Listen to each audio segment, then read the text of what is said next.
明明是个普通的花瓶，却能连接2000年前的古代。更奇怪的是，家里总会莫名其妙多出些东西，有时是黄纸，写着有关于战争、干旱、饥荒的事迹；有时是半个就瓷碗的碎片。直到今天，家里凭空出现一件沾血的古代亵衣。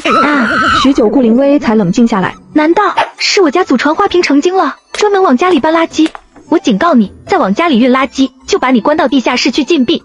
花瓶像存心和他作对似的，下一秒瓶口出现一条染血的麻布绷带。如果不是看在爸爸宝贝你的份上，地下室仓库才是你最终的归宿。再这样下去不是办法，谁知道花瓶下一次会不会给我搬来什么吓人的东西？于是顾灵薇想到了用水把花瓶灌满，她灌了10盆水，可花瓶只装了一半的水。照理说花瓶应该水满了才是，怎么像是漏了一半，怎么都装不满？她怒了，直接将水龙头对着花瓶喷。我倒要看看祖传花瓶有多能装。此时一位古代少年将军坐在上首，军医正给他包扎溃烂的伤口。将军，再拖下去贞观守不了多久，若是这2万将士从后方突围，我等或许能突围出去。陆家军自大齐国建立以来，驻守贞观多年，世代效忠皇权，不仅手握20万军马，小皇帝上台后奸臣当道，在漠北蛮族入侵之际，毅然断了陆家军的粮草，20万人不到1年，只剩下2万人。边关10个月未下雨，大地干涸开裂，百姓种不出粮食，民间已出现一子而失景象。将军，离开吧，蛮子30万大军想困袭我们，末将就是拼了这条命，也要把您送出去。狗皇帝不值得您把命葬送在这。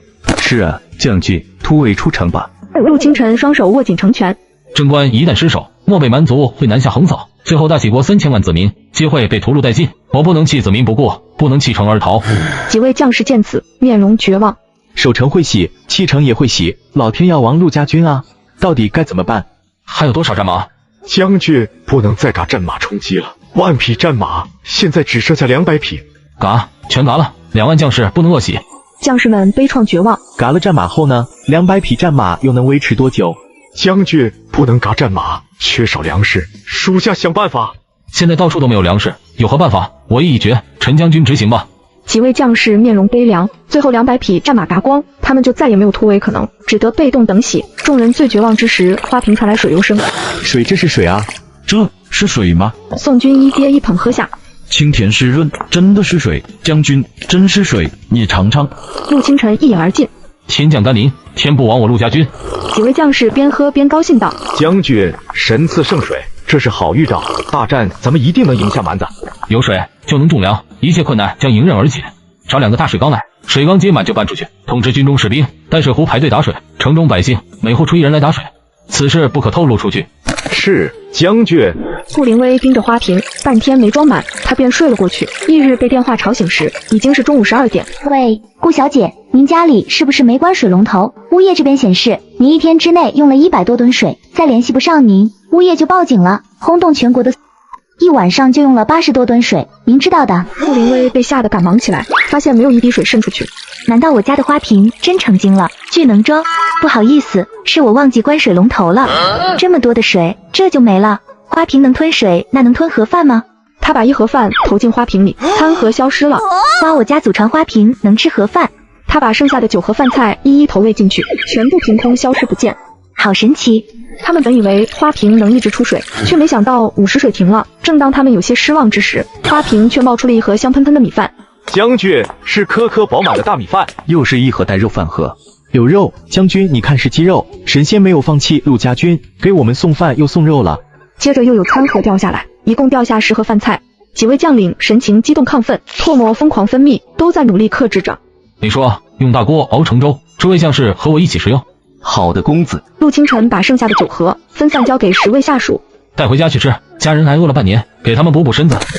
将军，您家也没有吃的，神仙本就是给你的，你不可再分给我们。是啊，将军，我没有口粥喝就满足了。神仙会再给本将军食物，你们且收下。10位将领面面相觑，想推脱，可又想到饿得奄奄一息的家人，只觉得怀里千斤搬重。多谢将军，我能不能先送回家中？妻子和孩子饿得快不行了。快送回去吧，你们也送回去吧，早些回来，一起喝粥。半炷香后，10位将士回来了，一个个眼眶通红。李叔，一起吃吧，你好几天没吃东西了。李叔吃了观音土，已经出现腹胀。将军不用了，您和诸位是将领，还要靠你们退敌，应当多吃点。陆清晨锅底舀了最后1小碗粥给他，他红着眼眶退下了。将士们很快就喝完了。将军，要不再向神仙祈求祷告，多赐些水和粮食，食和饭实在不够分。还有2万官兵，8万百姓，处在缺水缺粮的水深火热中。来时路上，末将看见2家妇人哭着交换喜鹊孩子，一子而食，还有老人自嘎，叫子孙搭掉自己，只为家人能活下去。如果能向神明祈求赐下更多的水和食物，便不会有这么多人间惨剧发生。陆清晨双手握拳，心如刀割般难受。他不知道食物和水哪来的，亦不敢信世上真的有神明。倘若真的有神明，我为国鞠躬尽瘁的家人不会被皇帝赐系20万陆家军，不会食不存一。可走投无路下，所有怨愤不甘，也只能祈求神明能赐予水和粮食，解决当下困境。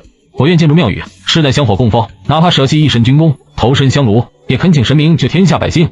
他展开纸笔，写下祈祷词，致祭神明。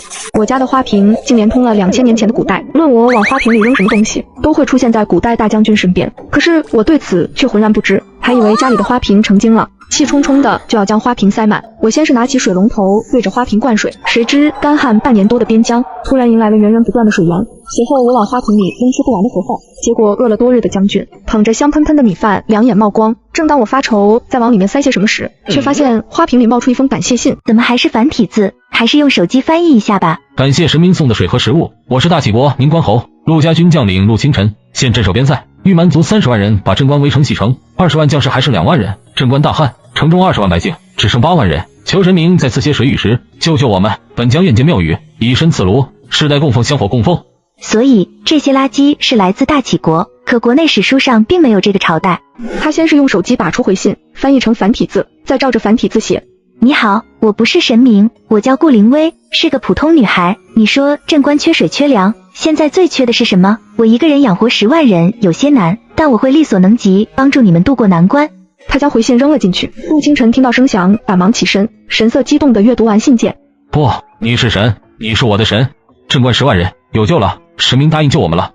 他提笔写信，说镇关当下最缺水和粮。顾灵薇收到回信，这次看懂了，缺水和粮，得养10万人。我就算是富二代，也养不活这么多人。父母虽然给我留下巨额遗产，但大多数是不动产，现金全交遗产税了，卡里只剩300多万了。10万人口粮不是小数目，花费不小，我需要筹集几天。你找个大点的池子清理出来，明天开始供应水。陆清晨看完他的来信，神说他会赐予水和食物，明天开始供水。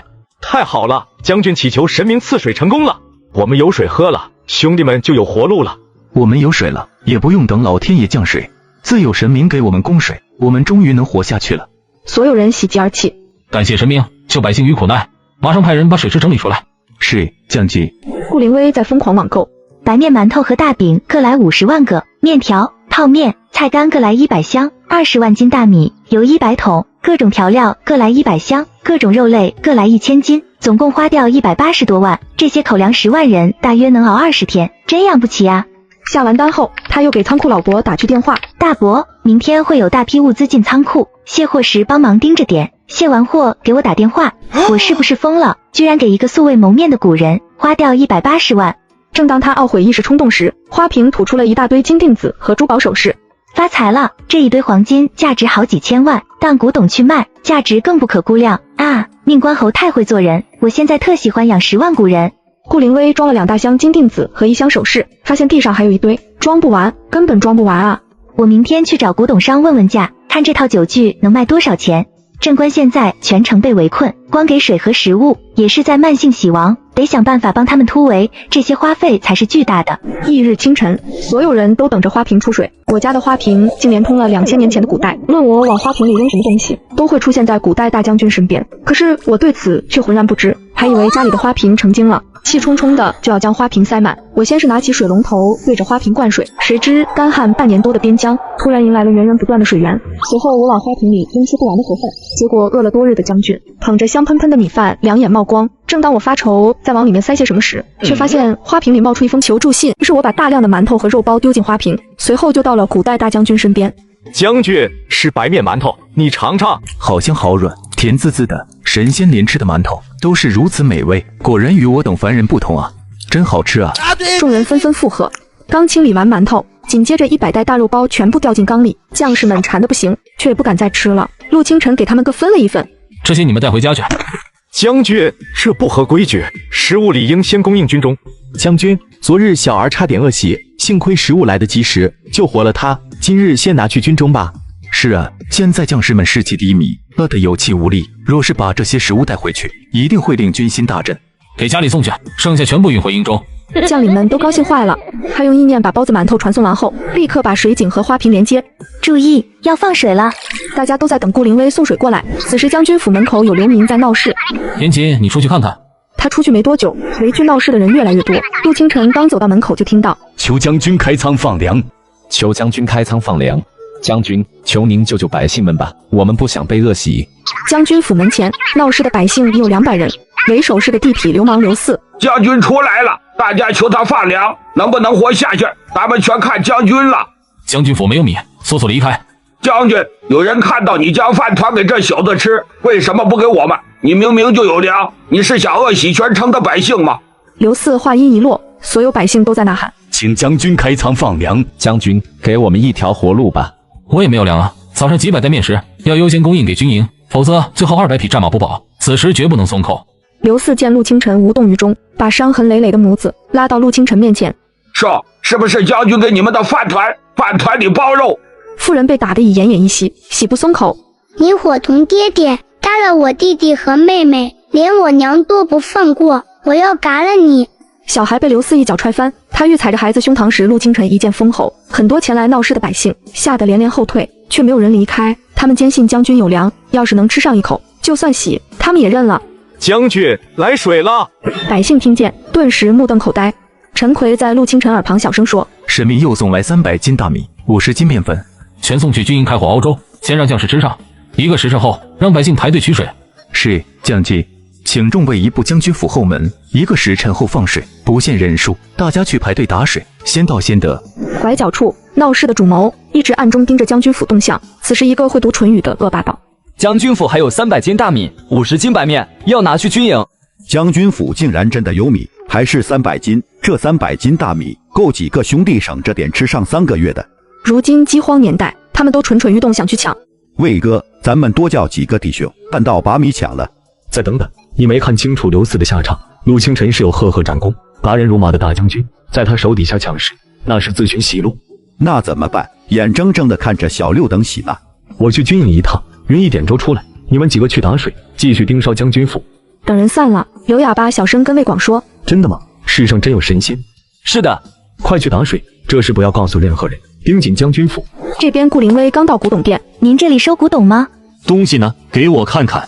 当他看见镶嵌宝石的3组酒樽，激动不已。仔细查验过后道：这是2000多年前的物件，好东西啊，各大博物馆都没有。等等，还有字，大启御用。有什么说法吗？他神情激动到几近癫狂。竟然真有大启国，史书上没有记载，但野史有。大启国只存在50年。50年，宁关侯最后还是死了吗？那10万人最终全部沾洗吗？酒樽值多少钱？2个亿。2个亿是保守价，国内还没出现过大启国的古董。野史上这个国家是覆灭于天灾、人祸、战争、内乱。大启曾出现过一位堪比或去病的大将军，野史对大启描写全是奸臣当道，帝王傀儡，天下旱祸，民不聊生，但对大将军全是比拟天降飞龙。大将军叫什么？陆清晨，20岁封侯拜相，被封一品宁关侯，喜时才21岁。他喜后没多久，大启国覆灭。宁关侯，叫我神明，给我一大堆金子的是宁关侯。小友，你打算出吗？酒樽一般成双成对，你若是有1双，我能出价到5个亿。顾灵威心情沉痛，他不想陆清晨年纪轻轻就死了。5个亿够养活10万人，可让他2万人打赢30万蛮族大军，一定不够的。我有2只，5个亿出价少了。穆老满眼的不可思议，立刻用放大镜仔细查看。是了，这是一对保存完美、品相极好的一对酒樽，你出价多少？我要现钱，出价要顶格。你要6个亿？是的，若是老先生出不起，我可以去隔壁问问。等等，我确实没有这么多现钱，你等半小时，我叫人一起合股买下。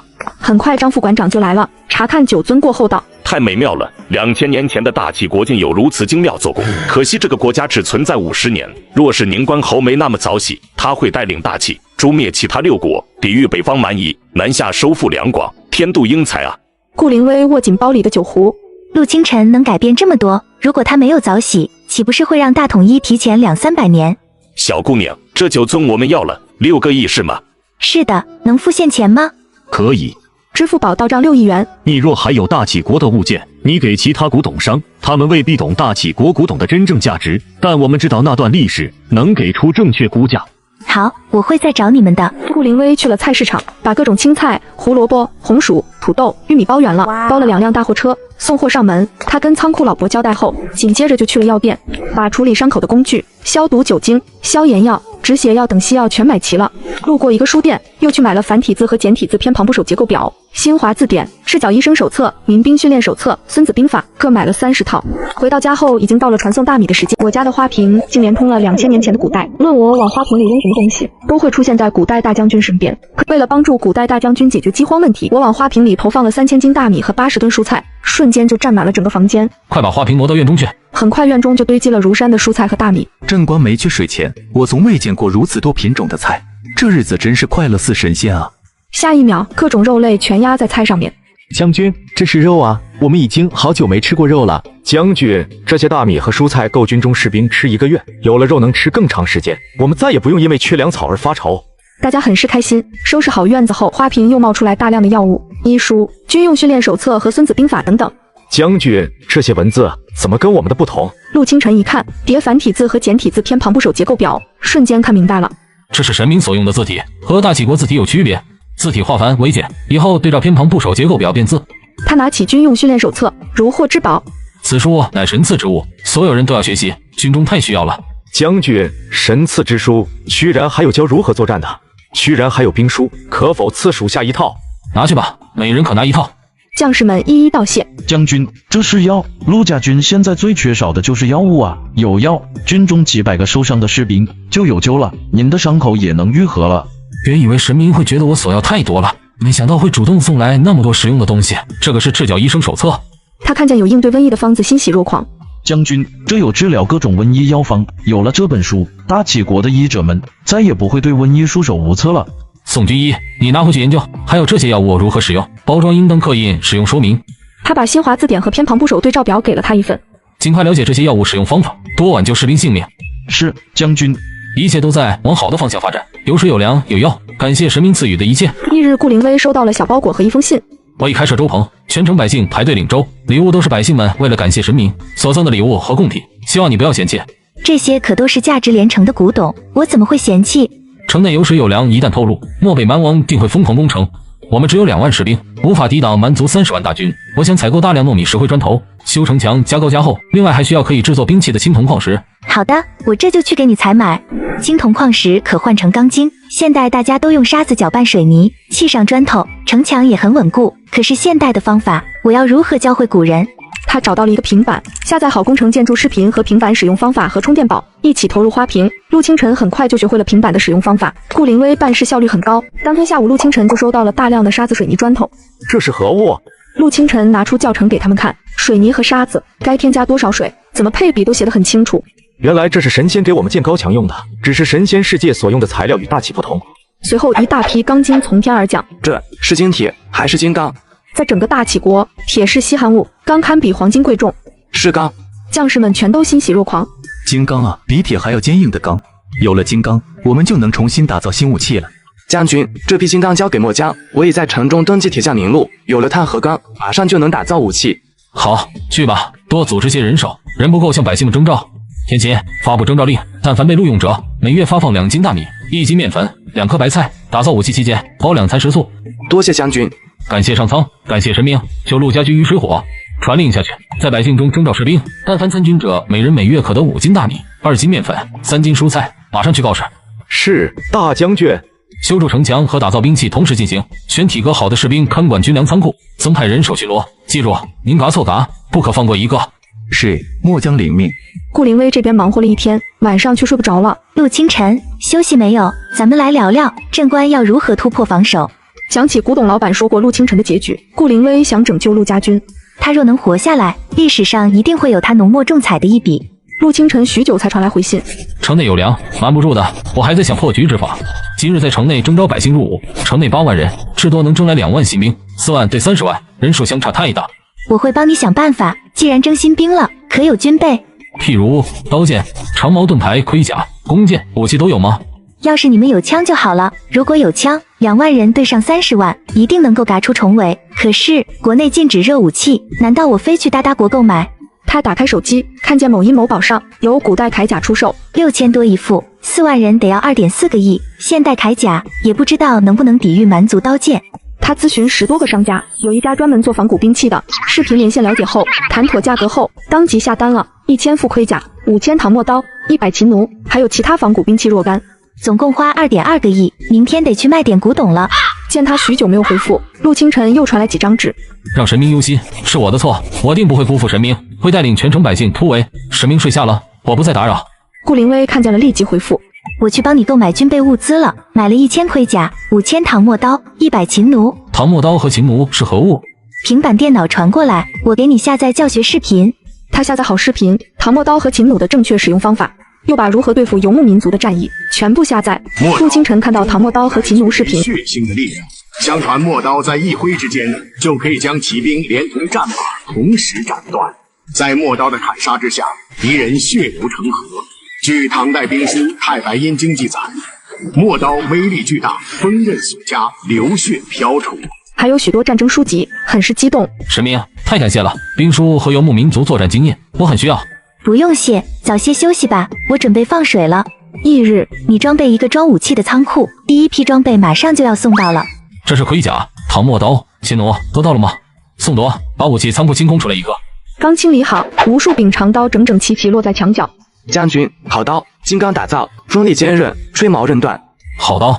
属下打造兵器这么多年，未见如此坚韧锋利长刀。昨日拿金刚锯锻造，金刚坚硬，熔点高，无需再反复锻打，能直接制作武器。今日见到这匹墨刀，还是差太多。这就是神明所赐予的军备吗？比大齐国强不知多少倍。忽的仓库又落下上千副铠甲。宋铎用刀鞘重击铠甲，铠甲没有凹陷，只有轻微划痕。将军，这铠甲太好了！若我们有10万士兵，手持墨刀，身穿重铠甲，不说蛮族，其他6国也不放在眼里。只可惜铠甲只有1000套。最后落下是秦弩。将军，这秦弩咱们有多少？100多。是，太少了。将军，秦弩对咱们陆家军作用极大，可否让神明多赐点？对啊，将军有如此利器，陆家军定能手下镇关。你们只知索取，从未奉上贡品，不论粮米还是秦弩，神明需向外采买。全城10万人，你们可知神明每日花费多少？听言，所有将士都面露愧色。将军末将知错，回家后开库房，向神明送取钱财，求神明再赐秦弩。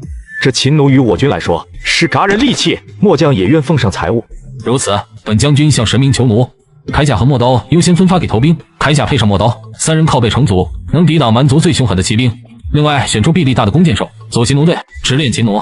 顾灵威刚到古董店，老板就迎了上来。我家的花瓶竟连通了2000年前的古代，论我往花瓶里扔什么东西，都会出现在古代大将军身边。今天我却收到了古代大将军的小包裹，转身就买了2个亿。小姑娘，你终于来了。上次你送来的9尊已经呈上去了，咱们历史要加上大齐国，这多亏了你啊！穆老的古董店是和博物馆合作的。我只是售卖古董，还能为大齐国存在证明吗？这次带什么好东西来了？给我看看。这就是大齐国铸青铜钱币，哥，背面有铸大齐铸造，真是大齐国的钱币。你包里应该还装有其他东西吧？这是大齐国的竹简，有文字记录的竹简，太珍贵了。穆老心情异常激动。小姑娘，你出售竹简和3枚钱币是吧？我都要了，2个亿如何？可以，您得尽快打款。好，我这就给你转账。顾灵威查看银行流水到账了，和穆老告别后就去了乡下。卖瓜了，5毛钱1斤，走过路过不要错过。顾灵威把整片瓜田都承包了，当场结账。瓜农喜出望外，决定送货上门。村里其他瓜农听说他5毛收，纷纷拉他去自家收西瓜。他把一个村子的水果和家禽都承包了，载满6大车。陆清晨刚把营帐扩大1倍，就掉下大量西瓜，砸得将士们满头包。大家赶紧跑出营帐。各种水果下完后，接着是大量家禽落下。将鸡是活的鸡，1年了，我终于看见一只活物鸡了。有了鸡下蛋，再孵小鸡，咱们军营里就有源源不断的鸡蛋吃了。接着落下来一封信，我又加购了4万盔甲，盾牌1万，秦弩5000，箭羽30万，长剑、长戟、长矛、戈等等各3000。看见这庞大的兵器数量，不由得颤抖。太贵重了，这么庞大的军备武器，任何一国都拿不出。有了这些兵器，陆家军能抵御蛮族，护佑百姓，稳住大齐万里江山。感谢上苍，让我遇见世界上最好的神明。凡神明需要，我父汤蹈火，万喜不辞，以叩谢神明对陆家军的支持。将军救命！小兵把浑身是血的男人拖入将军府。你是何人？怎会受伤？我是刘哑巴，就在3天前将军府开仓放粮。赵有才想向外面传递消息，我和逼迫魏广说出密道，想引蛮族从密道进入镇关，攻击将军府抢粮。我们洗手不说，被折磨了2天2夜。我逃出来了，现在魏广快不行了。天琴，传令下去，去赵有才窝藏点抓人。上百名陆家军来到藏匿点，已人去楼空，而躺在地上的魏广已奄奄一息。还有戒，宋军医，给他服下1粒保命药丸。魏广才悠悠睁开眼。将军，赵有才知道密道所在了，马上去镇关南山抓人，或许还来得及。陆清晨他们到达山脚下密道入口时，大门已被打开。田勤率先带路，1个时辰后看见了蛮军和赵有才。带骑奴了吗？带了一副。陆清晨连放3箭，对方陆续停下。见状，他们搬石头堵住洞口，所有人慌忙逃窜。撤！陆清晨回到将军府时，将军，镇关有粮，彻底瞒不住了。明日或许半夜，蛮族会大军压境，兵临城下。陆清晨留下100人守在洞口，是无法抵挡蛮族30万大军的。将军，蛮族压境了。原本在距离城门30里外驻扎，在挪动，越来越靠近城门了。将军，末将带人应战。所有将士听令，准备应战。是。陈武带3000人马，带骑奴队，洗守天然洞穴。末将听令。其余人驻守城门。是。陆清晨站上城楼，看着光点不断一进，他得抵挡主大军，堵住被暴露的洞口。陈武那边有任何动向，一定及时汇报，须马牵出30匹，给他们传递消息。是，将军。众人忧心忡忡。将军，问问神明吧，或许他有神物堵住洞口。是啊，将军，眼下大军压境，没时间犹豫了。神明无所不能，一定有法子的。在众人充满希冀的眼神中，他拿出纸和笔，写下当前镇关困境。顾灵薇刚准备睡觉，就看见陆清晨纸条：大军压境，城内出了细作，把通向城内外的洞穴暴露，现在要尽快堵住洞口，否则蛮族洞口进入镇关，里应外合瓦解陆家军。顾灵薇比陆清晨还要着急。我买了这么多粮食、水果、蔬菜、布匹、军备武器，花了2个多亿，还没送过去，镇关就亡了。是可忍孰不可忍，等着，我帮你把大山炸了。顾灵薇爸爸生前有些人脉的，他从爸爸就手机上联系到爆破公司的高层。微微，咱们有空打电话给叔叔。肖叔叔，我想买大量爆破炸药，您这边卖吗？你要拆迁什么大楼吗？炸药是危险品，售出都要有记录。叔叔，我只要炸药，需求量大，能炸山体的那种。不行，你这孩子不是胡闹吗？叔，我市面上5倍价格购买。不行，微微，叔不能让你买来去做坏事。叔，我这是救人的，不是做坏事。10倍，你就说卖不卖吧。你要是不卖，我就去买烟花爆竹。对方犹豫了5秒钟。行，叔叔卖给你，但你要给我做个保证，不管你买来做什么，不能在国内使用，不要弄出人命，后果自负。好。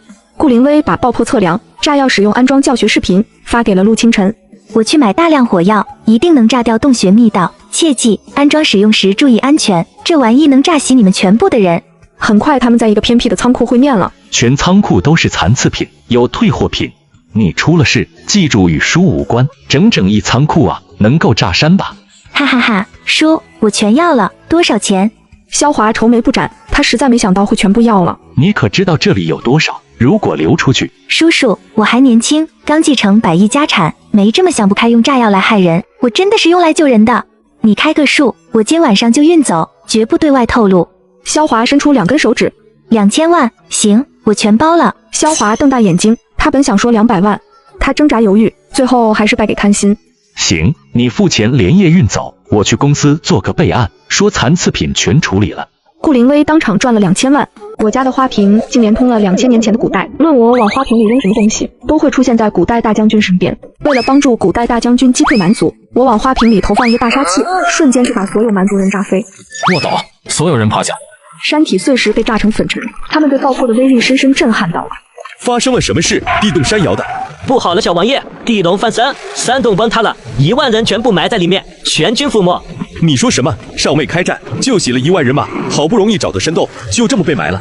陆清晨，本王发誓一定把你生吞活剥。军师见他状态不对，小王爷，今日不宜再攻城了。你说什么？洗了1万人，你让本王这么就算了？今日巫师卜了一卦，并非攻城的好时机，地龙翻身，大山崩塌，30万人全部折在这，得不偿失。在下让巫师占卜，地龙翻身何时结束？咱们再攻城。你可知城内有水有粮，不拿下镇关，我们的人马会被好斗可喜乐喜。我不管什么的龙翻不翻身，3天内本王一定要拿下镇关。他听到镇关城内有水，又变了一副面孔。小王爷，正因为城内有粮有水，咱们才要从长计议，不可莽撞攻城。攻城也要有章法，从城门攻，城墙又加高了，工程车高度不够，得重新打造。确实，镇关城墙加高，现有的工程车矮了，兵先行撤退，工程车马上命人做高。退兵，来势汹汹的攻城就这么轻而易举的化解。另一边，陆清晨等人刚到城内，将军退兵了，蛮族退兵了。哈哈哈哈，退得好啊！咱们有炸药，再不退炸死他们。洞口有许多蛮兵，现在肯定被埋在山里，哈哈，真是畅快啊！陆清晨也笑了。顾灵薇传来纸条，怎么样，爆破结束了吗？结束了，蛮族退兵了。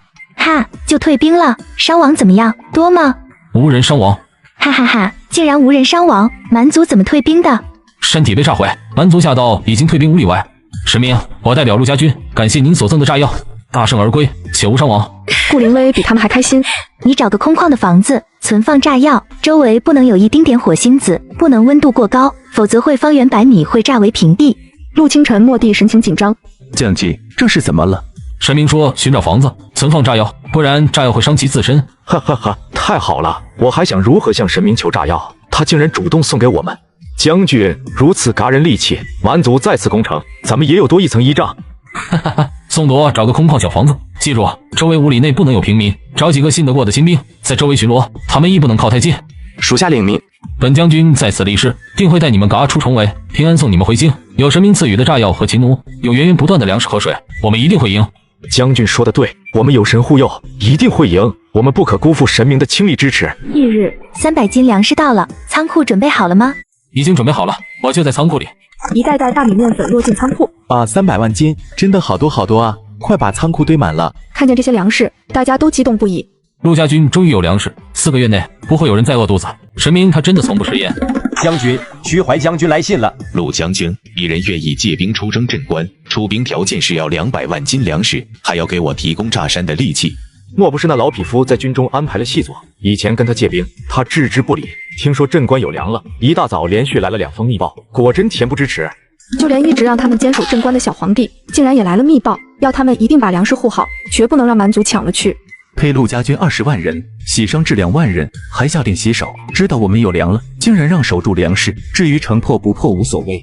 此时又掉下无数箱泡面、火腿肠、自热米饭，所有人既震惊又惊喜。将军，这米用水就能蒸熟，还带菜包。将军，这可是好东西，对行军作战长途奔袭有大用。咱们马背备上几盒，不会挨饿。泡面已经足够方便了，没想到神明还送来此物。把自热米饭、矿泉水都搬出来，方便面和火腿肠送去将军府后线一半，军营留一半。是，将军。将军，城墙来报，直至午时，蛮族都没有进攻，在城外10里地驻扎。他们在等一个契机。听说罗葛靠巫师卜卦来攻城，末将也是这样想。咱们若能出城就好了，不必困袭在镇关。去找几个聪明点的兵来城楼学习如何埋炸药。陈武震惊，您是说埋炸药炸？夜晚偷偷去，在蛮族攻城路上埋。好，此法妙极了。此时有士兵前来送信。将军，大永国来信。陈武见他面色不佳道：将军，信上说什么？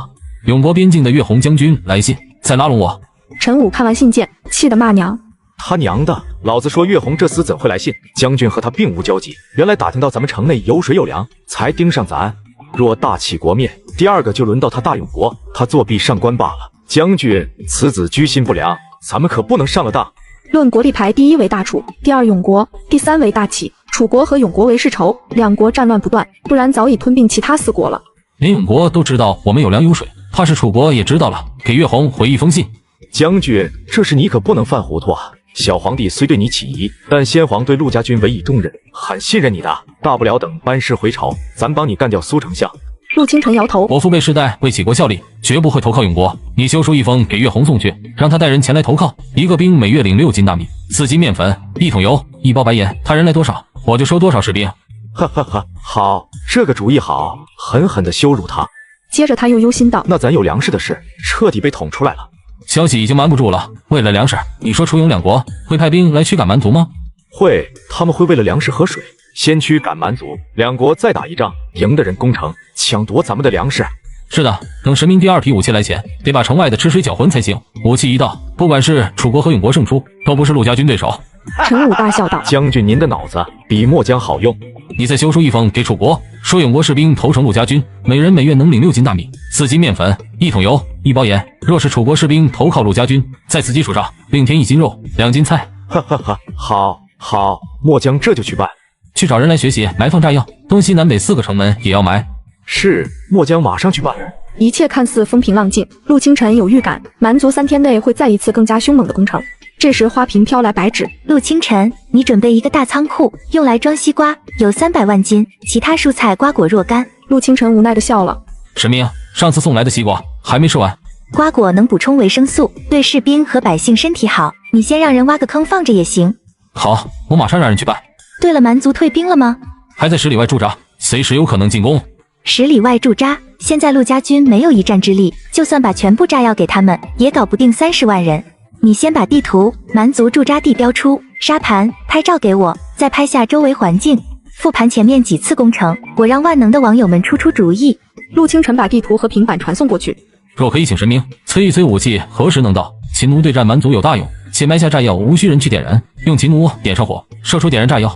你把炸药全埋了，不够，我给你多送点烟花爆竹，烟花爆竹能吓退马。若是这次赢得漂亮，我送所有人1双运动鞋。多谢神明，我会和士兵们说的。他把沙盘、地图以及图纸上标记了蛮族大军驻扎地，发布到国内高校学生聚集的论坛上，求助万能的网友们。如此绝境下，陆清晨该如何突？我家的花瓶竟连通了2000年前的古代，无论我往花瓶里扔什么东西，都会出现在古代大将军身边。正当古代大将军为击退蛮族30万大军发愁时，我往花瓶里投放了游击队作战视频和大量鞭炮。啥情况？搞错了，再来。敌进我退，敌驻我扰，敌袭我打，敌退我追，游击战里超不断。大步进退，诱敌深入，击攻击，各个击破，运动战中歼敌。陆清晨和将士当场拍板，用神明传授的游击战。如果能潜入蛮族马厩，在马屁股上挂鞭炮点燃，军马受惊，搅乱蛮族大营。可他们连正关都出不去，何谈潜入蛮族马厩？就在此时，宋铎走了进来，在陆清晨耳边低语：“此话当真？”“是，将军。他说出城有2条密道，分别通向南北方向。”“好啊，这魏广有大用。”“是上次救助的街头混子吗？”“是，他说出城还有2条密道，做生意的商人为躲税洼地，那2条密道分别通向南北2个方向。”“将军，此事交给我们兄弟，我们带人从南北2面直奔马厩，天黑放炮就跑。”“你们都带马粮，注意安全，被发现就先行回来。”“是，将军。”“是，将军。要平安归来啊。”1个时辰后，10里外方向听见鞭炮声响，马匹受惊，蛮族军营大乱。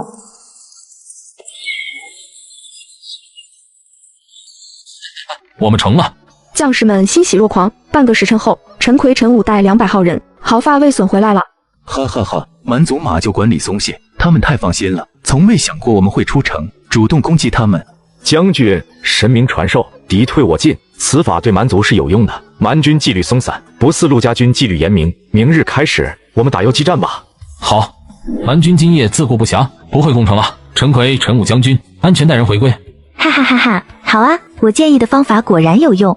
顾灵威满脸忧愁。我问了著名历史学家，他说野史记载，你会战死在镇关，镇关最终会被楚国、永国、蛮族3方联合一起攻破。你在最后破城时被永国士兵群攻嘎死。陆清晨，我希望你活下去，还要提防楚国、永国和蛮族联手。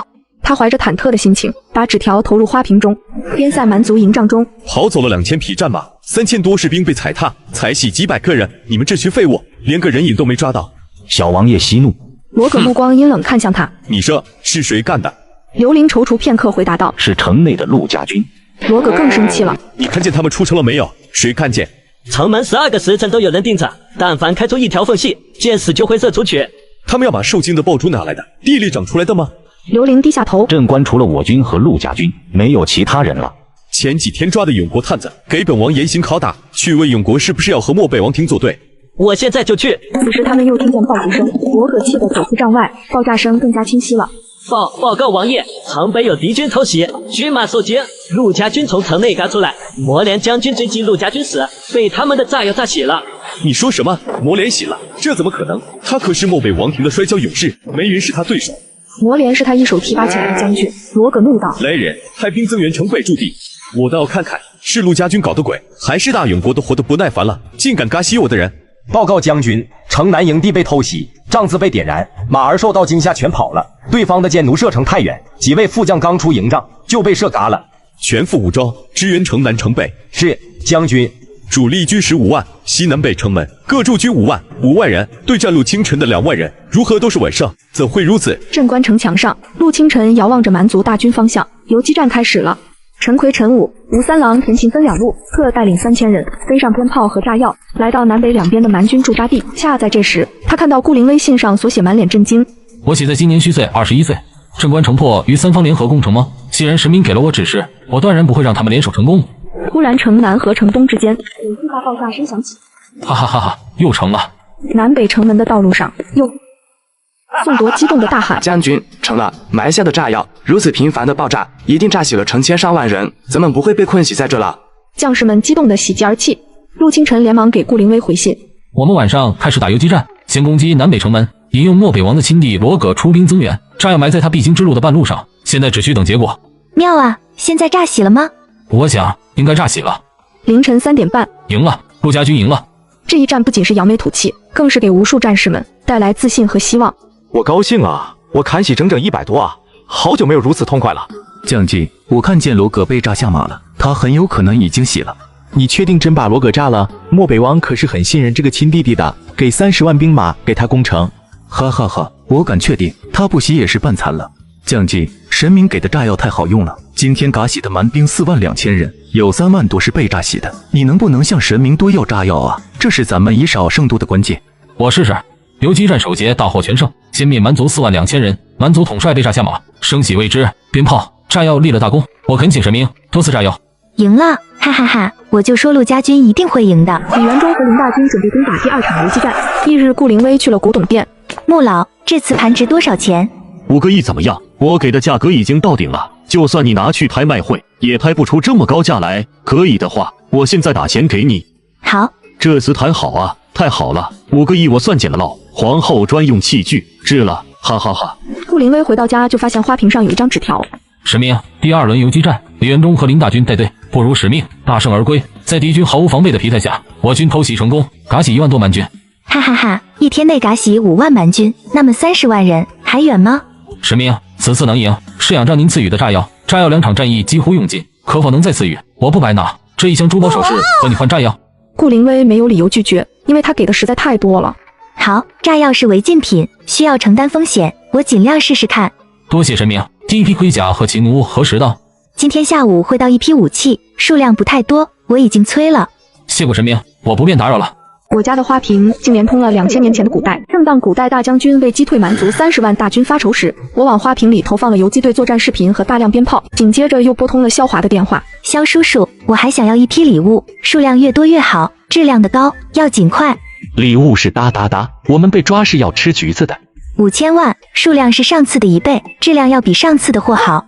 尽管萧华告诫自己赚了2000万要收手，可是5000万他又心动了。6000万，萧叔叔，我知道你有门路，这笔钱不是小数目，你放心，我不是买来做坏事，盯不到我。顾灵威的加价让萧华绷着的弦终于断了。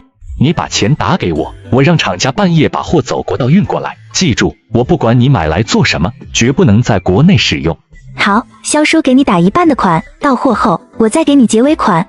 行。他马上给陆清晨传纸条，我订购了一批礼物，晚上运来，最多明天早上到。陆清晨传来纸条，多谢神明，是我让您为难了。客气。莫凡询问100双鞋什么时候到，他也想要一个平板电脑和一些糖果。莫凡是早上送给他一箱首饰金器的小柿子，这位可是大财主，他这点小要求当然是满足他了。鞋子、平板电脑、糖果，半个小时送到。他先是在某华旗舰店购买平板电脑、手机、充电宝的20个，接着又去隔壁店里买了太阳能充电板、大太阳能灯和太阳能风扇的20个，店员送货上门。回到家，他又立马下载蓝牙传输的教学视频、军事历史书籍、各种兵书、10万个为什么、中医药大全，从小学、初中、高中的书本内容、网课全部都下载好。陆清晨看见顾灵薇传来的纸条，神说第2批装备武器下5刀。下一秒数个平板电脑、充电宝、手机、太阳能充电板、太阳能夜灯、太阳能风扇全部掉落在桌子上。我买了平板电脑、手机、平板电脑下载好了现代军事知识，如何使用蓝牙传输到其他平板电脑上，有视频教程，有一部平板是送给莫凡的，下载了几款象棋、围棋、五子棋，可以打发闲暇时间。顾灵薇详细的讲解了关于太阳能产品的使用方法。莫凡拆开了一个小风扇，妙哉，能自动吹风，此物很方便，我要了。莫凡本是皇帝派来监视并瓜分陆清晨兵权的，奈何纨绔只想着玩，这部新奇东西看一眼就会了。写下我该离开的原因，我在你生命中扮演的角色太模糊了。天啊，世上居然有如此犹如天籁的音乐，神明所在的地方是如此奇妙。众人满眼震惊且充满向往。分发完东西后，并按照说明书安装好太阳能落地扇后，凉爽的风吹到每个人身上。此物巧夺天工啊，只需照太阳就能转动，这到底是什么原理？是啊，马儿跑还得喂草，这叫风扇的物件，只要晒晒太阳就能自己转动。神明世界的物件是如此惊奇，好凉爽，哈哈！我晚上睡觉再也不用被热醒了。把太阳能灯安装在4个城墙上，每个城墙间隔20米，装一个太阳能灯，剩下的装在指挥仓库、房里和军营出入口。是，将军。传送完毕后，防弹衣全部卸在仓库了。紧接着50万个馒头和50万个葱油饼全部到货。此时米行老板打来电话，顾小姐，我又调来了300万吨的粮食，加了50万吨面条，另外有3辆大货车的抗洪物资。你的货来源证吗？那必须证啊，我粮食来路是过了明路的。我姐夫开的米厂，厂子里的大米全部来自东北，只要你需要大米，我就能源源不断的运来。我家的花瓶竟连通了2000年前的古代，论我往花瓶里扔什么东西，都会出现在古代大将军身边。为了帮助古代大将军解决饥荒问题，我往花瓶里投放了400万斤粮食，瞬间就堆满了整个粮仓。几位将领喜极而泣。将军，如今我们库存有700万斤粮食，足够全城百姓生存1年多。半个月不到，我们从吃人的炼狱变成幸福的天堂，一切就像做梦一样。这一切美好的不现实，可这就是真的。将军，葱油饼真香啊！我建议出征士兵带上2个，再带2瓶水，万一出事不能及时赶回来，短时间内不会被饿死。可以，你让人去派发。是，我这就去安排。面对这么多粮食，他们现在已经见怪不怪了，因为最近神明给的太多了。这时顾灵薇传来字条，武器装备到了。到了，装备终于到了，盔甲2000，秦弩5000，箭雨20万。将领们瞬间欢呼雀跃。将军，我们真的太需要秦弩了，没想到神明竟送来这么多。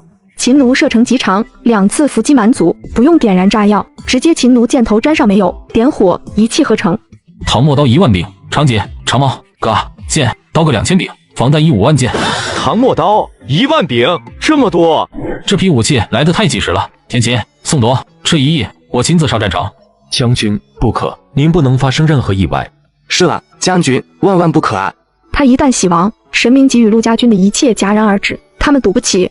我16岁上战场，参加数次战役，而今我们没有炸药依仗，作为主帅，我更要以身作则，战场嘎敌，我怎能躲在后方？放心，有防弹衣和盔甲，我不会有事。众人还想再劝，陈武、陈奎阻止他们。将军作战经验比我们加起来还多，他是宁关侯，爵位是用军功挣来的，哪怕人数悬殊，装备领先，蛮族没有主将，陆家军一定不会输。好，将军，我们等你大胜归来。将军，众将士期待您凯旋。好。大军出征前，莫凡赶到了。你别洗了。不会。所有人准备完毕，威风凛凛的少年将军即将踏上他的征程。当顾灵薇知道他亲自上战场，心急如焚，从下午5点一直等到晚上8点，期间他传了10多张纸条，没有一张纸条能送过去。你一定要活着回来啊！我购买了这么多物资，每天晚上睡觉都在想着要如何改善镇关人民生存环境。等你解决蛮族，统一华夏，我还要给你送地球仪和世界地图，给你买很多大船，支持你扬帆起航，征服全世界。他还有太多的梦想，希望陆清晨能帮他实现。他真的不希望陆清晨出事。晚上9点，陆清晨传来喜报：神明，我赢了！北门驻军4万人，秦弩射嘎2万，剩下1万人被陌刀队斩嘎，还有1万人逃窜。神明，我陆家军真的赢了！这1年来，蛮族打得他透不过气来。他此前胜过数次蛮族，却差点熬死在镇关。这一役打得他身心舒爽。陆清晨很开心，传去第2张纸条和他分享。宋铎，天秦带队在南门用秦弩和陌刀共嘎袭2万5千人，获取活战马600匹，马肉无数。南北门驻扎的蛮军被我们一锅端了。今日我实在太痛快了，神明，我感谢您。顾灵薇也很高兴。秦奴和陌刀用处这么大，人数差距巨大，装备优势，竟然嘎得蛮族不费吹灰之力。我给你们点菜，今晚上大家吃一顿好的。多谢神明。今日大获全胜，蛮族30万大军只剩下20万了。陆家军死亡1000多人，受伤2000多。将军，药物快不够用了，消炎药、止血药，尤其是能注射的，很好用，让他多弄点过来，要快。好。陆清晨写了纸条传入花瓶中。吴三郎，安排好伤亡士兵、战血的士兵家属能得到1袋100斤大米、50斤面粉、1箱面、5包盐、3桶油。受伤士兵每人50斤大米、30斤面粉、2包盐、1桶油。是，末将遵命。顾灵薇看到他的信件，立马就去药店购买了大量消毒酒精、消炎药、止血药，还需要大量青霉素、破伤风。可这些药店没有卖的，只有3甲医院才能开的。顾灵薇很着急，突然想起二舅妈在药监局上班，她把第一批消炎药传过去后，立马拨通了二舅妈的电话。薇薇啊，这么晚了，吃了没？二舅妈，我急需大量的青霉素、破伤风，您能帮我找找药厂的关系吗？你要破伤风干嘛？3甲医院或疫苗接种站才能注射。救人，二舅妈你别问了，我要大量，可以市面上2倍不3倍价格购买，帮我牵个线吧，我给你200万介绍费。别说话，记住，你今晚没有跟我打过电话。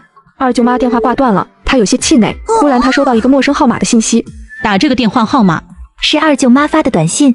她拨通了电话，最终以4倍的价格购买了大量的青霉素、破伤风、消炎止痛药、麻醉，只给了2箱。接着顾灵薇给表弟卡里打了200万，让他转给舅妈，备注是侄女孝敬舅妈。货到后，他全部打包送了过去。青霉素、破伤风等药物一定要做皮试，皮试按照说明书操作即可。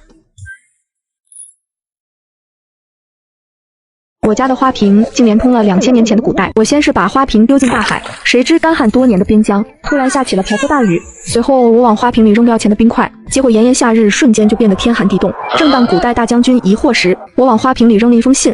我把花瓶丢进大海里了，水可以无限公用。另外我买了猪肉和1车冰，你挖个坑把肉和冰块放进去，这样气温再高也能多存放几天。马上让人去挖一个大坑，铺上油布，马上会有新鲜猪肉和冰块送来。陈武喜出望外，这可是猪肉啊！要知道饥荒年大家都在啃树皮，而他们却能吃上猪肉。是，末将遵命。此时莫凡拿出了一封密信，陆清晨看见上面有太后的标识。这封密信是给你的？是的，不过你最好看看，陆家军3战3胜，消息已传回京城。这么快？有专门训练的飞鹰，飞得高又快，连夜飞回京城是可以到达的。信的内容是：朝廷知道镇关有粮有水，现在密令200-300里开外的徐怀将军带着10万人马去接管镇关，包括城中百姓、军队和所有物资。老子连发3封救援信给徐怀，他鸟都不鸟。现在我们打赢了，城内有水有粮食了，他恬不知耻的接管，夺取我们的战功，凭什么？朝廷对陆家军不满多年，徐怀他们只想着捞好处，我觉得他不会成功接管镇关，所以才给你通风报信。你要做好准备，200-300里，最多10多天就能过来。他说接管就接管，他算什么东西？莫凡又拿出密令交给陈奎，陛下给你陈氏2兄弟的密函。陈奎一目十行看过去，将军，皇帝命我兄弟2人暗嘎你，这可怎么办？他现在在民间威望极高，朝廷是想夺取他的兵权，杀之而后快。将军，我和陈武对您绝无二心，更不可能暗嘎您的。要不是您通过神明送水送粮，我们和全城百姓恐怕都一个洗了。陈奎当即把密函撕毁。小世子，密函本将军没接，也没看过，不关我的事。我也没看见。陆清晨无奈道：会下第2道密函，逃避不是办法。说到这，陈奎把陆清晨拉到小角落里，低声道：将军，要不咱们反吧，先拿徐怀开刀。您看你有神明鼎力支持，还需要看小皇帝脸色吗？还要受苏丞相打压吗？我也看那老匹夫不顺眼。嘎了徐怀，然后呢？造反，先把蛮族解决，咱们嘎回京城，把他们嘎个片甲不留。恐怕不行。为何不行？小皇帝密令我和陈武暗嘎您，我们2兄弟不动手，洗的就是我们。横竖是洗，咱们蛮票打的。楚国和齐国大军就在边境150里外，随时都能向镇关逼近。这2个国家真想对我们动手吗？陈奎只知道齐国皇帝招揽陆清晨，却没想到还想嘎了陆清晨。他们想吞并齐国，只要镇关失守，便联合蛮族长驱直入，占领京城，瓜分大齐国土。现蛮族尚未退兵，大楚大齐虎视眈眈，攘外必先安内，把徐怀的兵变成自己人。陈奎孤凝道：将军，这些人跟着徐怀有20年，能收买过来替咱们卖命吗？徐怀是来和您抢兵权的，他未必会听你的。我有粮还有水，要不我和陈武做掉徐怀？不用，他们饿了大半年，知道跟着谁才能吃饱。好吧，属下多虑了。莫凡站在两人身后，听了个全部。军师庄良也建议采取怀柔政策。将军，徐怀下面的兵，您打算如何收买？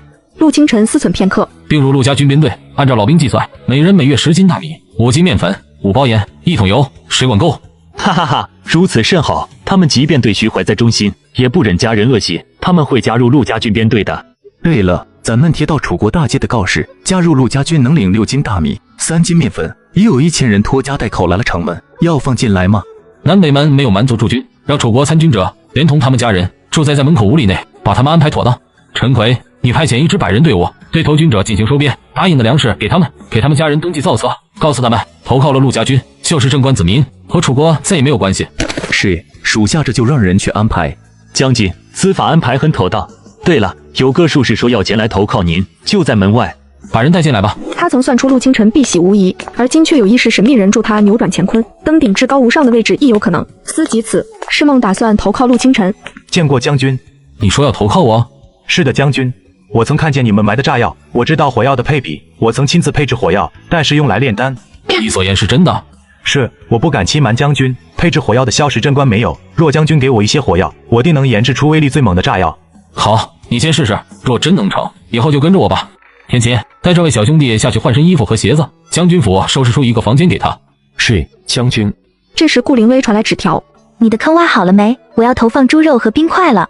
已经挖好了。顾灵薇把猪肉和冰块投放完毕，萧华打来了电话：微微，这批货已经运到郊区，你还要不要？要，萧叔叔，我现在在农家乐，你让司机直接开车送货过来。地址发我。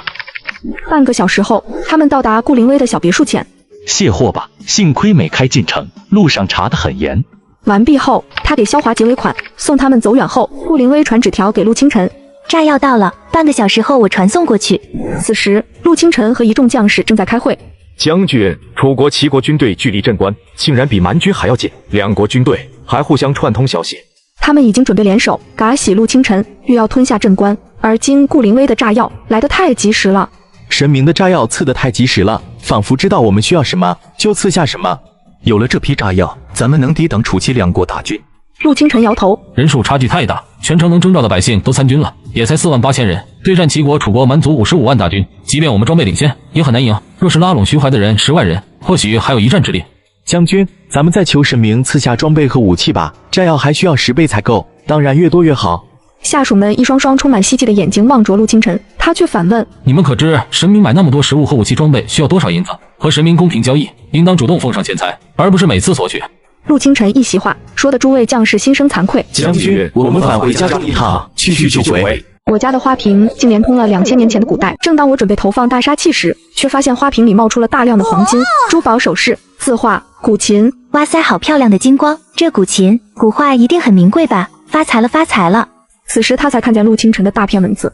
这些钱财奉上，请求神明赐下更多的武器和装备。现楚国、齐国蛮族55万大军，虎视眈眈，如若强行攻打镇关，镇关必定失守。但因为镇关有水有粮，齐国皇帝派徐怀将军带10万人接管镇关。朝廷想抢夺我的兵权，我向神明保证，我一定会活下来，并且会把徐怀的兵马策反编入陆家军的编队，就有15万人，但抵抗55万人，已是毫无胜算。请神明赐下大量炸药、秦弩和陌刀各10万，盔甲和防弹衣各15万，300万支利剑，我们就一定能赢。陆清晨为大齐鞠躬尽瘁，视喜如归。狗皇帝却想夺他兵权，让他洗在镇关。有这样的皇帝，大齐到现在没被灭国，已是侥幸。陆清晨，我会帮你的，你一定要活下去。你还没有踏遍华夏大地，没有领略江南水乡，你的命是我的，你不能洗。当陆清晨看见顾灵薇的纸条，眼睛瞬间湿润了。我一定会活下去，一定会的。将领们见陆清晨情绪不对，关切问道：将军，神明怎么说？他没答应吗？是不是咱们给的供奉太少了？神明嫌弃，别着急，我回去再取一些过来。神明说他会支持我，他希望我们赢。我们还没好好看华夏大地，他想让我们赢了，到处去看看。将领们心中了然，对神明的敬畏又多了一分。我就知道神明会帮咱们的，他替咱们考虑的面面俱到，怎会放任我们被三国围攻呢？有了神明赐下的武器和装备，我们就能破除三方联合，还能反击两国。15万人对抗55万人，以前想都不敢想，现在对我们来说是机遇，是挑战。他真是好事啊！将军，神庙已经建立好了，马上要铸金身。师傅问神明如何开炼，要不将军您向神明讨一张画像来。陆清晨很是期待，他终于能名正言顺地问他画像了。先去仓库，神明到了一批炸药，给安排妥当。刚到新仓库，炸药就整齐落在仓库里。这重量是上次的2倍，所以威力会更大吗？宋铎对这批炸药很满意。将军，咱们怎么安排这批炸药？找人乔装打扮成生队，把炸药埋在楚国和齐国军队与蛮族会合的必经之路。若是他们走出国界，就点燃炸药；若是他们不动，自然伤不了。哈哈哈，好，将军这法子好。哈哈哈，我现在就安排人去办，炸药全部买光吗？不用，1/5的量，比上次炸山威力还要大，让安装炸药的人小心些。是，属下一定完成任务。陆清晨刚返回议事厅，莫凡就来了。徐怀，你打算怎么处理？是嘎是留？留着。你挖走跟了他20多年的兵，他会恨死你的。无所谓，本将军只要百姓们活着，出席2国梦想破灭。那我飞鸽传信给姑母，劝他不要和你作对。多谢小世子了。这边顾灵威刚写好清单，就在上次购买的网店复购了大量的物资，总共花了7亿3千万。紧接着又拨通了萧华的电话。微微，质量有问题吗？老板还在你家餐厅里，我让他过去一趟。不是，萧叔叔，咱们聊几句。老板仓库还有货吗？我还需要一批货物。你想干什么？那些炸药足够炸毁半个城市了，你还要？叔，我还需要500吨炸药，1个亿行吗？顾灵威，500吨，这个量相当于原子弹，你想洗啊？叔，我发誓真的不是炸人，我卖给东东朋友，你知道那边打仗，我也想赚点小钱。听见送到东东，萧华好像信了。你说的是真的？真的，千真万确。人家给多少钱？3000万美金。萧华咬了咬牙，1个亿成交。老板仓库没有这么多货，但可以找同行调货，500万吨还是够的。你先给我打3000万定金过来，我让他去调货。顾灵威当场转了3000万给萧华。我收到货后1个星期内给你送过去。顾灵威很是舒心，连忙给陆清晨报喜。防弹衣和铠甲3天内送到，10万秦弩，300万支箭雨和500吨炸药，7日内送到，陌刀15万，14天内送到。所有人呆愣了一会。神明他真的送来15秦弩，300万支箭雨，即便3国联手，我们也有一战之力。500吨炸药能够把55万大军送上天了。顾灵威刚算完账，这次采购装备共花了8个多亿，上次花了4个亿，古董所得共13亿，现在还剩下1亿，这点钱根本不够啊！顾灵威突然想起上次3组9尊配套的酒壶，就去找了穆老。美，太美了！这酒壶和2个9尊是一套的吧？是的，穆老。品相如此完美，连龙岩点缀的红宝石质量之高，太漂亮了。顾小姐，这酒壶我要了，你开个价。穆老您懂货，您开价吧，合适我就卖，不合适我先放一放。听到此言，穆老心中了然。6个亿怎么样？你如果有大齐国平民百姓用的瓷瓶、瓷碗，你给我多弄点来。你卖给我的都是精品，我真不舍得卖出去，只出不进，老本都快被你掏空了。也是哦，穆老太喜欢大齐古董，肯定不舍得卖，我得弄一些流通的瓷器来。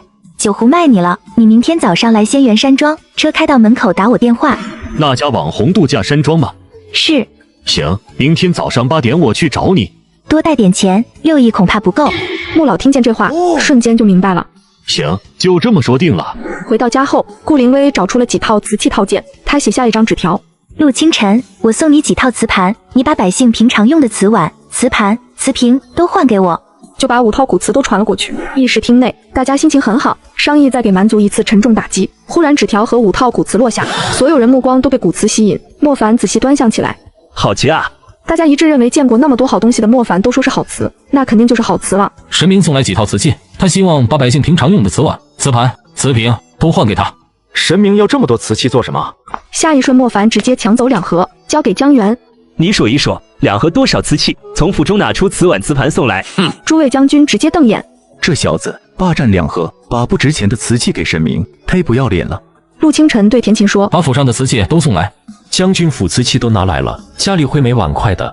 田琴自作主张拿了1盒瓷器，接着陈奎、陈武直接抢走剩下2盒，双方都觉得自己赚麻了。我家的花瓶竟连通了2000年前的古代，我用5套碗和古代将军换了800多个品相完美的瓷碗，双方都觉得自己赚麻了。翌日，穆老早早就带着张副馆长过来了，看到20个瓷碗，激动的不行。这20个瓷碗品相如此完美，每一个卖出去都市价值上亿啊！保存的太完美了。你看碗底部还有家族印章，原来大齐时期就开始用印章区分贵族和平民了。顾灵威手里拿了一块金饼，交给穆老。您看看价值如何？穆老看到金饼写着官府打造，赏赐给某位将军的，更加亢奋了。金饼，原来在那个年代，君主也能赏赐给臣子将军。这个金饼太重要了，如果能检测出金饼里的含金量就更好了。顾小姐，我要了，你出个价。您看着给。2个亿如何？听到穆老的出价，张副馆长坐不住了。我看看，这是大启帝王御赐给一位姓武的将军，这金饼我要了。小姑娘，我出3个亿。4个亿，顾小姐本就是留给我的，你还要不要脸了？6.5亿，你不能再抬了，已经超过金饼本身价格，再往上报，我就告你恶意炒作。算了，让给你，瓷器你不要和我抢。哼，早知不叫你了，进来捣乱。6.5亿，顾小姐意下如何？顾灵薇没想到居然能卖出这么高的价格。行，您觉得值，那我卖了。张副馆长喜滋滋的把金饼收下。九湖，你别和我抢了，我和顾小姐价格都谈好了，不行。9壶和酒尊为一套，用作镇馆之宝。你开价多少？我在此基础上再加2000万。穆老被他气喜了。早知道不带你来了，竟会抢货。张副馆长收走了金饼和酒壶，共计12.5亿元。他立马转账给顾灵薇。顾灵薇很是大方，馆长，你挑2个瓷碗，算买1送1的赠品。可把张副馆长给高兴坏了。剩下18个盘子，穆老包了10亿8千万。今日总收入23.3亿。镇关，陆清晨看见水井里的水快满了，很是高兴。将军，宋铎传来消息，他们连夜奔波到了边境。陆清晨很意外，没骑马，脚程这么快。宋铎在路上抓到几匹被吓跑的蛮族军马，为了水和粮，马帮忙拉车了，脚程变快了。让他们在楚齐2国边境埋炸药，埋好后，人在那边埋伏起来，随时盯着他们动向。记住，但凡他们敢跨出国境，某头必炸。是，将军，我马上让人传信给宋铎。将军，咱们今天打一场吧。兄弟们都想给家里挣点粮食，南北门蛮族跑了，不敢驻扎，那咱们打西门，把人全灭了。西门已退至120里外。那天晚上我端了他们老巢，西面要打，东面主力的马厩一定有很多军马，想办法把马给带出来。我咋没想到，咱们现在最缺的是战马。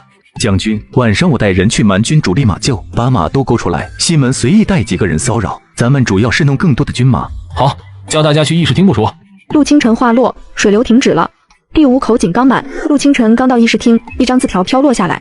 我买了30套古瓷礼盒套装，已送货过来了。你让10位将军把府上的瓷器全部给我，我和他们换。下一瞬，30个礼盒整齐落在桌子上。大家把家里的瓷器全部拿来，和神明交换。大家想到家里灰扑扑的瓷器，再看神明透光且漂亮的古瓷，都觉得是自己赚马了。很快，他们就把2000多个瓷器全部传送过去。陆清晨和陈奎、陈武部署，今夜骚扰西门，且主要去蛮族主力偷战马。亥时，陈武带着蛮军1000多匹马毫发未损的回来了。吴三郎把马镣围上，让他们彻底变成陆家军的军马。是，将军。此时，陈奎带回来3000匹马，今夜共收获4000匹马。所有参加战役的士兵，每人奖励1袋100斤大米，1袋50斤面粉。今夜没有任何人受伤，却收获颇多，大家开心坏了。今日此时，共获得4000匹战马，不损一兵一卒。好棒啊！神明，庙宇建立完毕，工匠即将建筑真身，需要您一张画像开脸。神明可有画像？传送一张过来。画像建立庙宇，陆清晨玩真的。可是我不是神明，我是活人，建立庙宇是不是太夸张了？要不你们建立菩萨庙，我是活人，还是免了吧。何为菩萨？顾灵薇忽然想起来，这个时期佛教还没有传入国内。我的意思，随便建个真身，无需我的照片，我一个大活人让人祭拜，这不合适。不，神明，您拯救了陆家军和全城百姓，您当之无愧是我们的神明，还请您送来画像，工匠已经催了，不能再拖。行吧，我和古人较什么劲？缓几天吧，我这套房子没照片和画像，等几天我回去拿。好，神明，我让工匠等着。今天收获4000匹马，马料不够了吧？是的，我本想和您提一嘴的。没事，我明天让人运2车过来。顾灵薇立即订购了几大货车马料。这次她做了一个奇怪的梦，梦到陆清晨喜在镇关，他喜了，吓得赶紧给他投去纸条。你怎么样了？我梦见你喜完了，你快回复我。陆清晨，我不允许你喜，听见没有？快回话。他等了许久，还是没有等到陆清晨的回复。不，我努力这么久，不该是这样的结果。顾灵薇的梦境没有错，今夜楚齐2国选了没有埋下炸药的路径，赴镇关来袭。宋铎见情况不对劲，夜晚混入楚国军营，此时军营早已空空如也。咱们被耍了。宋将军，那现在怎么办？马上飞鸽传书给大将军，说楚国已动身前往镇关，全军戒备。是，那咱们这就赶回去吗？来不及了，我们在他们撤退路径埋下炸药。陆家军这次面对的是楚国和齐国，训练有素的35万敌军啊！陆家军加上新兵，勉强才够5万。大将军，这仗要怎么打赢？就在古代大将军被2国围攻之际，我因一个梦往花瓶里投放了一个大神器，从而破了大将军的必死之局。大齐的将士们，楚国齐国35万大军就在20-30里外驻扎。今日我们要守住镇关，更要守住百姓们活下去的希望。这一战，本将军希望所有男儿死守下来，死守镇关，血战到底。我等与镇关共存亡，我们绝不会让敌人进入镇关半步。敌人不退，我等将视死如归。他们即将面对有史以来最为严峻艰难的战役。镇关生喜存亡，就在这一役。将军，楚国和齐国军队首领已碰头会面了，术士是孟卦算出，他们午时会进行攻城。现在距离午时不过1个时辰，恰好此时收到了顾灵威的纸条。炸药和15万防弹衣、防弹头盔到了，马上接收，迅速装备。防弹衣还带防弹头盔，加上炸药。将军，咱们若是全部都配上，和敌人肉搏，咱们未必会输。陆清晨迅速转移场地，很快一箱箱炸药、防弹衣、防弹头盔落下。所有将士每人一套，1个小时内都换上，全军戒备。是，将军。午时，陆清晨看见前方齐国、楚国军队正在向镇关逼近，大军压境，大战一触即发。臣武，秦奴对待命，随时点燃炸药。是，将军。距离城墙3公里时，陆清晨看到了和他父亲同时期成名的楚国将领凌啸峰和他的2个儿子。贤侄，开城门投降吧！你5万兵马如何阻挡35万大军？把城中的水和粮食都让出来，本将军一定会保你不喜。不如楚国军队归降，我大喜。本将军会让每位士兵都有水喝，有饭吃。凌将军意下如何？就你5万人，竟敢和我大楚军队斗，让你投降是看得起你，否则今日破城，我会让你血无葬身之地。攻城，放炸药。瞬间，攻城的士兵被炸飞。他们人少，武器为何如此厉害？剑竟然无法穿透士兵穿的军装和头盔。这些装备足足提高了陆清晨3倍的战力。就在楚国大军无法攻破城墙时，齐国大军一出师不利，一声巨响，无数人被炸飞。齐国军主早已受伤，原本久攻不下，加上炸药的威力，令许多人开始心生退意。就在此时，围绕城墙5公里埋下的炸药连环炸开，这一炸损失数万人。君主，退兵吧！大齐已损失了6万士兵，再继续打下去，齐国死亡人数会增加到10万。战争输了不要紧，保存实力，便可继续卷土重来。他看着城楼上正拿着复合弓对着自己的陆清晨，吓得连忙道：岳红，退兵，快撤退！齐军退了，凌啸峰依旧下令攻城，但楚国士兵却萌生退意。父亲，退兵吧！他们武器的威力实在是太厉害了，再继续磨下去，我们的士兵死亡只会更多。我凌啸峰这一生从未输过，你们要让我认输？父亲，打下去毫无意义，我们就连他士兵穿的盔甲都无法刺穿，我们如何攻城？他5万人真实战力不低是5万人，更何况他们的武器，打我们简直削铁如泥。父亲，镇关要攻打，等我们研制出新武器和火药，再次卷土重来，把他嘎了。今日的屈辱谁又知道？历史是胜者改写的。凌啸峰终于被说服，他悲戚绝望大喊：退兵！我和陆天意没有机会一役，却狼狈输给了他的儿子，真是造孽啊！楚齐2国终于退兵了，这一战我们终于赢了。楚齐2国退兵了，咱们赢了，镇关守住了。无数士兵欢呼，他们靠着一口气硬撑到现在，直至敌人退兵，他们无数人大哭。守城成功，每人奖励2袋大米、1袋面粉，战喜士兵。齐家人奖励4袋大米、2袋面粉，马上便可兑换。是，末将遵命。现在打扫战场，拾取武器钱袋，把盔甲脱下。我军尸首，建立坟冢，写上姓名，每年清明祭拜。敌军尸首，挖坑焚烧。是，将军。顾灵威一直等到晚上10点，再也忍不住给陆清晨写信。怎么样了？输了还是赢了？镇关城破了吗？为什么不回我消息？陆清晨，你答应我会活着的，你一定要活着，千万不能死啊！陆清晨换下沾满血的铠甲，迅速走到议事厅内，花瓶周围全是纸条。他担忧了一整天，我该如何帮你们？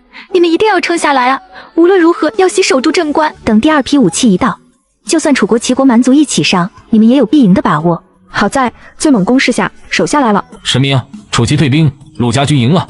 哎呀呀，陆清晨赢了，镇关守下来了，太好了！陆清晨打了胜仗，他比所有人都要高兴。哈哈哈，我辛辛苦苦养的少年将军，抗争命运，扭转必喜的结局，他的未来定将会一片光明。让所有士兵晚上都吃顿好的，肉和饮料不要吝啬，我马上让人送来。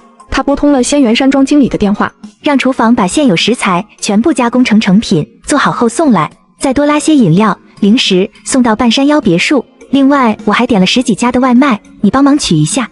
1个小时后，顾灵威把1300箱饮料和200多箱零食、各种烧烤炒菜传送了过去。多谢神明，我替所有将士和百姓，多谢您赐予的饮料和食物。和将士们痛痛快快喝一场吧。好，今日我大喜陆家军赢了楚齐联军，斩达齐国士兵6万人，楚国士兵4万，共打敌10万。今日的镇关是大家共同守下来的，我陆清晨敬诸位将士们一杯。所有人一饮而尽，畅快地吃着肉喝着水，诉说今日自己多么勇猛。他拿起纸和笔写下：神明，我定让士兵的家人都吃上您送的粮食。只要守住镇关，打破三方吞并齐国的妄想，你会成功的。神明帮了我如此多，我却不知道你想要什么，能帮你做些什么？不用，你守住镇关，让楚齐蛮吞并大齐计划失败，然后统一华夏。华夏大地分裂许久，几百年来纷争不断，从未有人提出过统一概念。若神明想要我一统华夏，我定会去努力达成他的愿望。好，哈哈哈，陆清晨答应了。神明啊，我想见见你。若是有缘，我们会见面的。我家的花瓶竟连通了2000年前的古代。就在古代大将军被两国围攻之际，我往花瓶里投放了30架无人机和操作视频，时刻侦察敌人动向。太震撼了！飞天的第一视角，原来是这样的，俯瞰山川河流、冰川高原，还能和鸟一起飞翔，这到底是何神机？这是无人机，飞行30分钟就没电了，有2套太阳能板、储电器，你找人安装好。储电器是为了能让无人机更好充电。很快，陆清晨学会了组装及操作方式，小小的机身却在众目睽睽下起飞了，把所有人都看呆了。天啊，居然飞起来了，好神奇啊！神明的世界才会有如此神物。莫凡凑到陆清晨身边，看着无人机镜头下的场景，他看见操练的士兵，还看见了施粥排队的队伍。无人机飞出20里后，看见了楚国营地，齐国君主和楚国凌啸峰像是在密谋什么，但两人大概没有达成共识，表情都很不悦。陆清晨记下马匹所在的方位，刚才飞出去的那东西，竟然能够看见楚国营地和战马方位，无人机竟能如此妙用。将军，他们都不捆马，太好偷了。晚上我带几只肥壮的马，备点草料和水，在楚军战马前溜一圈，保准所有马都会追过来，一偷一个准。此法确实可行。将军，我去把齐国战马偷过来。好，若是今晚真能弄来马，无人机立了大功。这无人机太超前了，能随时监控楚齐营帐。若是他们有动向，我们能迅速出兵防备。此物实乃神器啊！陆清晨给几位将军每人分了一架，莫凡迫不及待地操控无人机飞了出去，看到了蛮族驻扎地。蛮族新接任的大将军还没到镇关，蛮兵如同一盘散沙。庄良向陆清晨建议：大将军，西门驻守的蛮军5座工程车，咱们放把火把工程车烧了吧。若不是楚齐两国军队虎视眈眈，陆清晨都想出兵把蛮族全灭了。晚上火烧蛮族西门营地，用秦弩搭配神明送的火油射过去，烧起来迅速回城，以免楚齐两国进攻。是，属下领命。此时顾灵威传来纸条，找个大点的湖蓄水，水管马上送来了。神明，炸弹了，南边山里有一湖泊，湖水见底了。行，半个小时后我把水管传送给你，再送大量的饮用水过去。你找人先把水管接好水，流到居民区和军营，大家洗漱都有水可用，多余的水还能种地。若是能储藏大量饮用水，镇关不惧干旱气候，粮食和水充足，陆家军也能够安心备战。太好了，多谢神明。水龙头、水管是专门用来饮水的管子吗？用水问题事关镇关军民生存大计，他们随同陆清晨赶到南边山群中。若是真能灌满大湖，镇关居民3个月不用再担心饮水问题。神明，我到大湖边了。管子有点多，注意着点。陆清晨一言后退数十米，忽然10圈巨大的管子和50箱工具箱从天而降。这就是神明说的水管，很结实，很柔软，能够随意折弯。陆清晨打开如何接水管和水龙头的视频，带着他们安装好水管。他用意念把山泉水卷入花瓶中，直至他脸色有些苍白才停止。将军，是湖水填满了，这是能喝的水，全部灌满了。镇关所有人能喝上3个月，不，应该能更久。哈哈哈，我们再也不用担心没水，被活活渴死了。神明是天底下最好的神。宋铎拧开水龙头，一股清甜沁人心脾的甘泉涌了出来，他迫不及待喝了一口，滋润甘甜，回味无穷，比沙井中的水质还要好。百姓和士兵们看见这一幕，全部都惊愣了。是水，可以喝的清凉泉水。太好了，以后是不是只要打开水龙头，就有源源不断的水流出来？百姓们喜极而泣。老天爷，终于看见镇关子民们的哭泣，引天水下凡，让大家都能喝上水了。有水了，是能喝的水，咱们不用步行几里地，顶着烈日去镇关军营接水了。老天爷啊，谢谢你赐下神水。今夜有了无人机观察，一切都如预想中的顺利。陈武和陈奎带着15000匹马回来了。吴三郎和田勤剿灭蛮族上万人，把所有工程车烧毁了。贴出公告，全城开垦土地，大面积种植粮食，没有种子可以向军营申请，军营中有专门的人帮忙测量土地，种什么蔬菜瓜果，需要多少种子。是将军。我先是把离地机丢进花瓶，谁知古代大将军就学会了离地。随后我把种子种进花瓶，结果荒废多年的土地长出了杂交水稻。正当古代大将军乐在其中时，我往花瓶里投放了大量的肥料。天哪，将军，神明说水稻1亩至低800斤，这个数目太庞大了。我们杞国主食粟米1亩年产也不过才200斤，还是高产情况下。大米1亩800斤，是粟米4倍。若是把粮食推广至大杞全境，杞国将不会再有饥荒，更不会有人饿死。今天顾灵威送来的种子比所有物资都要珍贵，对他们具有跨时代意义。将军，这不是普通种子，这是大杞百姓的命根子啊！咱们一定要想办法把杂交水稻给种出来。将军，划出一片地，找人专门种植看护，咱们不能让种子有半点损失，这比灭掉几万蛮军还要重要。将士们个个都很兴奋，他们想到如果杂交水稻问世，对华夏大地将会带来多么大的震撼，一个大杞国就能养活6国的子民。吴三郎、天齐，你们专门负责粮食栽种，高产的土豆、红薯、玉米都要栽下去，另外征召百姓帮忙播种，给他们每月6斤粮食、3斤面粉的待遇。是，末将领命。此时飘来了一封信，找个空阔的地方，我准备投放犁地机、拖拉机，还有大量的化肥和农具。平板电脑里有所有东西的使用视频以及蔬菜种植方式。刚看完信，紧接着就落下犁地机和拖拉机，大家都翘首以盼，同时也很疑惑巨大的物件是什么。不是神明不是说送来犁地的农具吗？这庞然大物到底是个什么东西？这估计就是神明说的农具。此物太过庞大骇人，大家对此物都有着敬畏心，却又忍不住靠近。大将军，这是神明世界的农具，太惊骇了！这工具如何使用？怕是整个大杞无人驾驭。这估计要数10匹马了，才能拉动犁地吧？陆清晨按着犁地机教程，有模有样给他们演示了一遍。原来神明世界里，人们耕地既不用人力牛马，只需开过去，地就翻好了。发明此器物之人，当真是绝顶聪明。以前以为3轮车已是巧夺天工，见证到无人机、犁地机、平板电脑、手机、太阳能电风扇，才知道我们的世界到底有多落后。是啊，咱们拍马追赶，多难望其项背，能认识神明，当真太好了。若是没有他，怕咱们也不知人外有人，天外有天，终其一生困在方寸之地。大家正看得津津有味时，莫凡看到拖拉机异常亢奋。陆清晨把拖拉机犁地机的视频用蓝牙传给他们，莫凡立志要成为第一个开拖拉机的男人。紧接着，大量的锄头、镰刀、铁锹、耙子等等，总共1万把农具落下。将军，此物是分锋利，质量和正官铁匠打出来的完全不一样。1000把锄头，每把规格重量大小完全一致，似乎不是人为生产的，而是集中批量生产的。见过那么多奇奇怪怪的东西，他们对顾灵威所在的现代充满了好奇。顾灵威继续投下各种化肥。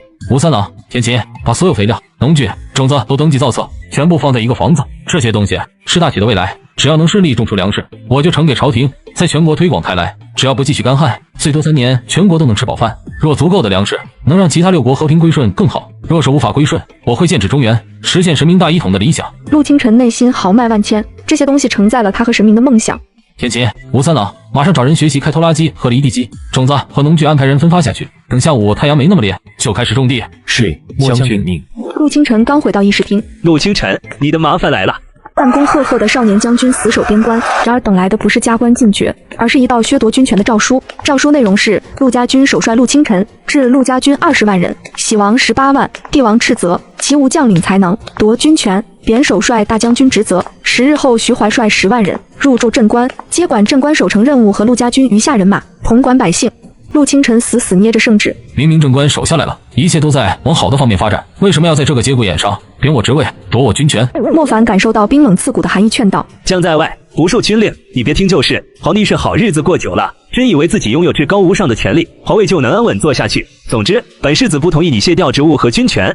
陈奎、陈武拿出2道暗嘎陆清晨的密函，两人根本不当回事。在两兄弟看来，陆清晨是镇关基石，皇帝可以换人当，但陆清晨绝对不能洗。将计，徐怀若无法收买，直接嘎了，把10万人马夺过来，直接造反。只是这样一来，所有将士在京城的家人都会被皇帝斩嘎，不到万不得已，他们不会走造反这条路。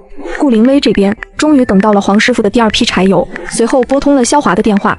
萧叔叔，炸药什么时候送来？500吨炸药已购入，今夜就装车，过2天就能送到。